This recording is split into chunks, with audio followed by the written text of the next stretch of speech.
جل مجدہ کی حمد و ثنا حضور نبی رحمت صلی اللہ تعالی علیہ وسلم کی بارگاہ عالیہ بے پناہ میں بے پناہ ہدیہ درود و سلام اللہ کریم کا کروڑا بار احسان ہے کہ خالق کائنات نے ہم سب کو آج کی جمعہ کی اس خوبصورت بزم میں اللہ کے حضور سجدہ ریز ہونے کے لیے، اللہ کی بارگاہ سے بھیک مانگنے کے لیے، اللہ کے حضور ذات خداوندی کی معرفت حاصل کرنے کے لیے، قرب خداوندی کے لیے، غلامی مصطفیٰ صلی اللہ تعالی علیہ وآلہ وسلم کے لیے ہم سب کو جمع ہونے کی توفیق عطا فرمائی۔ اللہ کریم مرکز العلم جامعہ اسلامیہ شیر ربانی و جامعہ سیدہ خدیجہ الکبریٰ کی اس جامعہ مسجد شیر ربانی کے سین میں اللہ کریم ان دونوں جامعات کو آباد فرمائے، اور اللہ کریم اپنے محبوب کے صدقہ سے ہماری بیٹیوں کو اور ہمارے بیٹوں کو دین کا صحیح فہم نصیب فرمائے، دین اسلام کے نقش قدم پر چلتے ہوئے اللہ کریم ان کو غلامی مصطفیٰ صلی اللہ علیہ وآلہ وسلم نصیب فرمائے۔ احباب ذی وقار،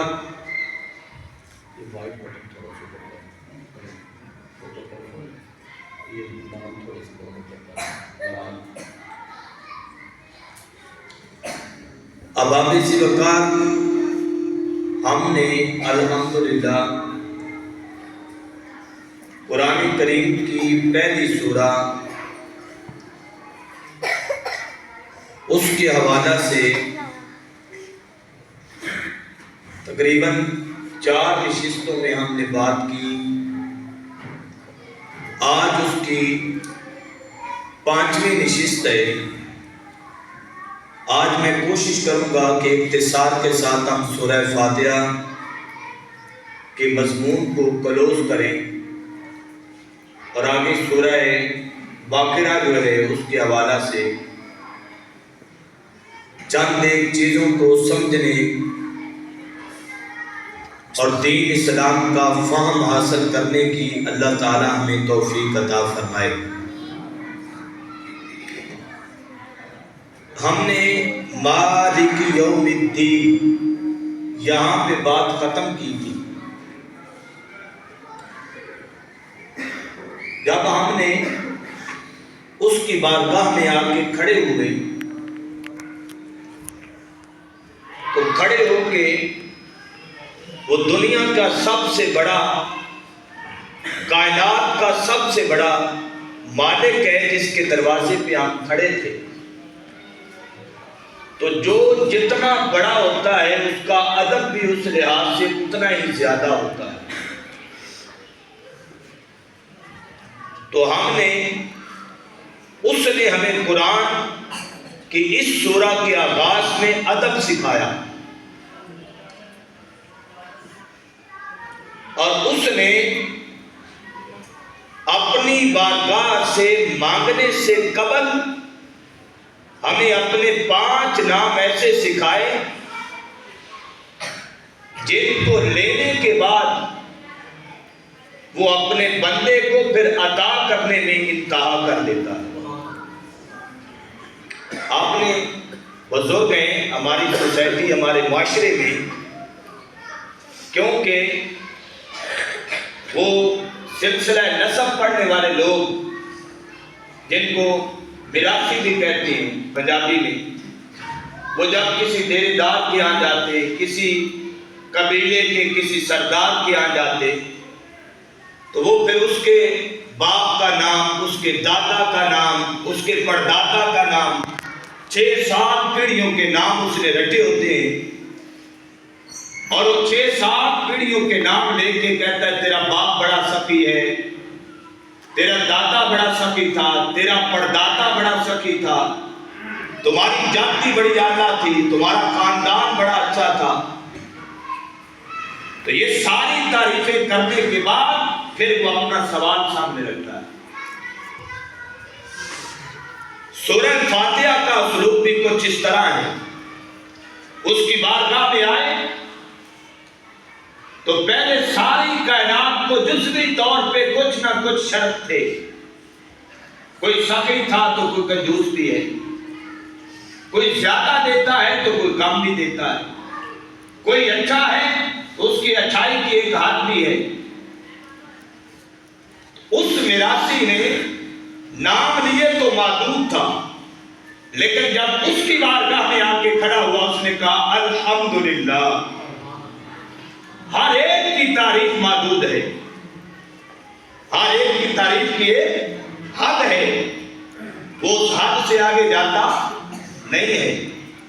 لیکن جب اس کی بارگاہ میں آ کے کھڑا ہوا، اپنے رب کی بارگاہ میں، اپنے مالک کی بارگاہ میں، اس نے کہا الحمدللہ، مالک ساری تعریفیں تیری ہیں، ساری تعریفیں تیری ہیں۔ آگے بڑھا، اس کی بارگاہ میں سوال جو کرنا تھا تو سوال کرنے سے پہلے اس نے کہا ساری تعریفیں تیری ہیں۔ پھر اس نے کہا الحمدللہ، اور جو کچھ ہے وہ سارا تیرے لیے ہے، کیونکہ تو للہ ہے، تو کیا ہے؟ اللہ ہے، سب کچھ تیرے لیے ہے۔ میں یہ کہوں کہ سخاوت ایک نام ہے، میں یہ کہوں کہ عطا ایک نام ہے۔ اللہ آج میں اقرار کرتا ہوں جو کچھ زمانے میں بٹ رہا ہے للہ، وہ سب تیرے لیے ہے۔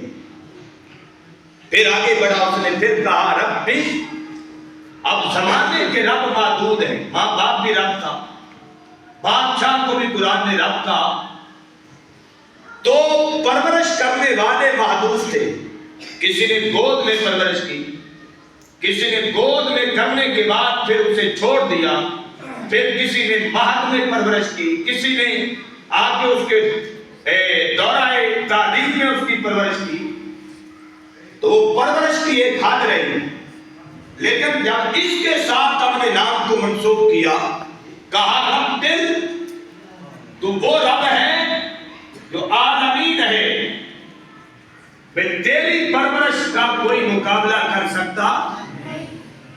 ماں نے بھی پرورش کی تو تو نے اس کے دل میں رحم ڈالا، باپ نے پرورش کی تو اس کو شفقت پدری عطا کی، استاد کو اگر تو نے میری پرورش پہ لگایا تو اس استاد کے من کے اندر باپ والا دل رکھا۔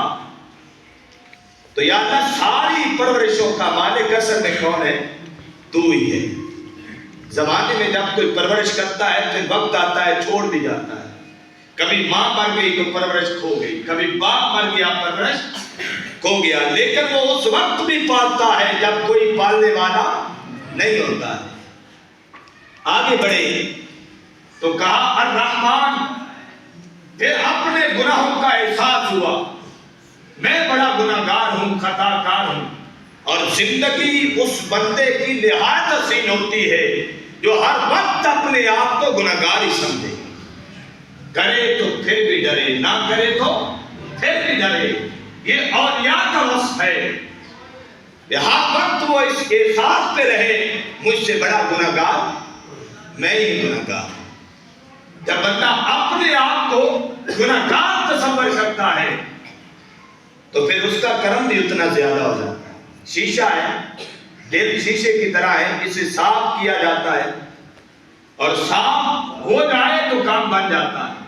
یہ داغ، یہ دھبے ہزاروں جو ہماری زندگی میں ہمارے اوپر لگے، احساس ہوا کہ مالک بڑے دھبے ہیں جو دھلنے والا کوئی نہیں ہے، دنیا کا کوئی بندہ ساری کائنات کی دولت جمع کر کے بھی آپ کا ایک گناہ دھو سکتا نہیں ہے.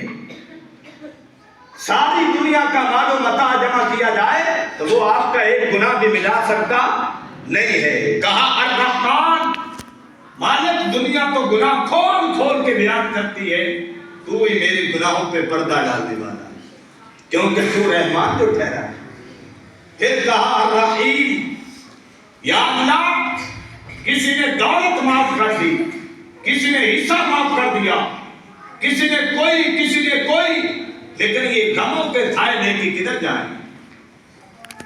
یہ گناہوں کی پٹوکلیاں لے کے کس کے پاس جائیں جو ہماری معاف کر دے؟ کہا الرحیم، مالک تو ہی تو معاف کرنے والا ہے، تو ہی کیا ہے؟ بخشنے والا ہے. مالک یوم الدین. اور میں نے پوری دنیا کی طرف نظر دوڑائی، تخلیق کائنات سے لے کر آخر کائنات تک میں نے سب کچھ دیکھا. جدھر نظر ڈالی جو بنتا ہے وہ چلا جاتا ہے، جو آتا ہے وہ چلا جاتا ہے. کبھی فلاں کی بادشاہی، کبھی فلاں کی بادشاہی، پھر وہ تخت سے گر پڑتا ہے. مالک میں اس نتیجے پہ پہنچا ہوں، بادشاہیاں بھی ساری تیری ہے، بادشاہیاں بھی ساری، کیونکہ تو ہی ہے مالک یوم الدین. جس دن سارے گردن جھکائے ہوئے اپنے گناہوں کو اٹھائے ہوئے آئیں گے، اور کوئی دوسرا ساتھی اور سنگی نہیں ہوگا، اور کوئی بندہ آپ کو گلے لگانے والا. ماں بھی چھوڑ گئی، باپ بھی چھوڑ گیا، بیٹا بھی چھوڑ گیا، بیٹی، سنگی، ساتھی سارے چھوڑ کے چلے گئے. اب کوئی گلے لگانے والا نہیں ہے. میں اس نتیجے پہ پہنچا، مالک یوم الدین، بس بادشاہی بھی تیری ہے. یہ ساری صفتیں اللہ کے سامنے رکھی. آگے اب اس نے اپنی مراد رکھی. اس نے کہا ایاک، بس میں نتیجے پہ پہنچا ہوں، جب تیری اتنی شانیں دیکھی ہیں تو اس نتیجے پہ پہنچا ہوں کہ صرف تو ہی ہے. ایاک، صرف تیری. یہاں پہ دو معنی ہیں، ایک عام ہے ایک خاص ہے. پہلے یہ ہے ایاک، مطلب کیا ہے؟ یا اللہ میرا جو کچھ ہے تیرا ہی ہے، میں صرف اور صرف تیرے لیے ہوں، میں صرف اور صرف کیا ہوں؟ تیرے لیے ہوں. اور بندے کا سب سے زیادہ قیمتی سرمایہ کیا ہے؟ نعبدو. یہ کوئی سمجھے میری دولت، میری بلڈنگ، میری فلاں، میرا فلاں، میری حکومت، یہ ساری چیزیں چھوٹی ہیں. سب سے بڑی کیا ہے؟ عبادت ہے. بندے کا سجدہ ریز ہونا، بندے کی عاجزی، تواضع، بندے کا جھک جانا، اگرنا نہیں اس مالک کی بارگاہ میں جھک جانا، جسے عبادت کہتے ہیں. کبھی قیام کرتا ہے، کبھی رکوع کرتا ہے، کبھی سجدہ کرتا ہے، کبھی تشہد پہ بیٹھا ہے، کبھی سلام کرتا ہے، کبھی کھڑے ہو کے پڑھتا ہے، کبھی بیٹھ کے پڑھتا ہے. وہ ساری تسبیحات جو اس نے اپنے رب کے لیے کہی، تو سب سے بڑی سرمایہ انسان کے لیے، بندے کے لیے کیا ہے؟ عبادت. سب سے بڑا سرمایہ کیا ہے؟ عبادت. اور عبادت نام ہے عاجزی کا، اس کے سامنے چھپ جانا. اس نے کہا ایاک نعبدو، یا اللہ ہم صرف اور صرف تیری ہی عبادت کرتے ہیں. ہم کیا کرتے ہیں؟ صرف اور صرف تیری عبادت، اور کسی کی طرف ہمارا دھیان. جب تو اتنا اونچا ہے، ساری تعریفیں تیری ہیں، ساری حمد تیری ہیں، پالنے والا تو ہے، عالمین کا رب تو ہے، الرحمن تو ہے، الرحیم تو ہے، مالک یوم الدین تو ہے. اب میں اس نتیجے پہ پہنچا ہوں کہ ہم جو بھی عبادت کریں وہ صرف اور صرف کس کی کریں؟ تیری کریں. ایاک نعبدو. اب یہاں پہ دو باتیں ہیں، ایک ایاک ہے اور ایک نعبدو ہے. ایاک میں اصل اللہ ہے، اللہ پہلے ہے، اور عبادت کیا ہے؟ بعد میں. ایاک میں اللہ پہلے ہے اور عبادت کیا ہے؟ بعد میں ہے. دھیان کیا مالک، میری عبادت کچھ بھی نہیں ہے، مجھے اپنے سجدوں پہ مار نہیں ہے، مجھے اپنے رکوع پہ مار نہیں ہے، مجھے اپنے قیام پہ مار نہیں ہے، بس میرا دھیان تیری رحمت کی طرف ہے۔ تو ہے جو میری عبادت کو قبول کرنے والا ہے، تیرے سوا میری عبادت کون قبول کرے گا؟ اس نے یہ بولی لگائی تھی کیا کا نعبد، پھر اس نے ساری تعریفوں کے بعد کہا مالک میری عبادت تیرے لیے، ہم تیری عبادت کرتے ہیں، ہم تیری بندگی بجا لاتے ہیں۔ آگے پھر مقصد رکھا، اس نے کہا کہ وَإِيَّاكَ نَسْتَعِينُ، اور صرف تجھ ہی سے کیا مانگتے ہیں؟ مدد مانگتے ہیں، تیری مدد کے طالب ہیں۔ یہاں پہ جو مفسرین نے مختلف آراء کو جمع کر کے نتیجہ حاصل کیا وہ یہ کیا کہ جو کفار مکہ تھے وہ عبادت کے اندر، ریاضت کے اندر باطل خدا کو سامنے رکھتے اور انہیں سامنے رکھ کے کہتے کہ تم ہی ہو جو ہماری عبادت کے لائق اور مستحق ہو اور تم ہی ہماری اس میں مدد کر سکتے ہو۔ لیکن جب یہاں پہ زاویہ آیا اسلام کا، اللہ کے قرآن کا، تو کہا یا اللہ میری اطاعت، میری بندگی، یا اللہ تیری بارگاہ میں جھکنا یہ تیری مدد کے سوا ہو سکتا نہیں ہے۔ جسے تو اپنا کرتا ہے اسے جھکا دیتا ہے، جسے تو اپنا بناتا ہے اس کے مصطفیٰ کے در پہ ڈال دیتا ہے، جسے تو اپنا کرتا ہے اس کے من کے اندر ایمان کا چراغ جلا دیتا ہے۔ یا اللہ مجھے اطاعت میں، مجھے فرما برداری میں، مجھے اپنی بارگاہ میں جھکنے کے لیے ہر وقت تیری ہی مدد درکار ہے۔ ہو سکتا ہے میرا قیام مجھے متکبر کر جائے، ہو سکتا ہے میرا رکوع میں اپنے آپ کو ممتاز سمجھنے لگ جاؤں، ہو سکتا ہے میرا سجدہ میرے اندر اکڑ پیدا کر دے کہ میری اتنی عبادتیں میں نے فلاں کیا، میں نے فلاں بھی کیا، آگے استعانت رکھ دی، کہا یا اللہ عبادت میں نے کی ہے لیکن مدد تیری نہیں ہے، عبادت تو میں نے کی ہے لیکن اس عبادت پر مدد کس کی ہے؟ تیری ہے۔ اب یہ اتنا بڑا جامعہ ہے اور اللہ تعالیٰ نے اس کو اتنا پھل پھول لگایا ہے، پلا بڑا ہے، تو میں کہوں کہ میرا ہے یا کوئی انتظامیہ کہے کہ میرا ہے، نہ ان کا ہے نہ میرا ہے، یہ صرف اور صرف اس کا فضل ہے۔ اور جسے چاہے وہ نوکر خادم بنا دے اور بنا کے اس سے کام لے لے۔ اللہ کے حضور یہ اس نے ندا دی، ایاک نعبد و ایاک نستعین، کہا اور ہم تجھی کو پوچھتے ہیں اور تجھی ہی سے مدد چاہتے ہیں۔ مدد کس میں؟ دولت میں۔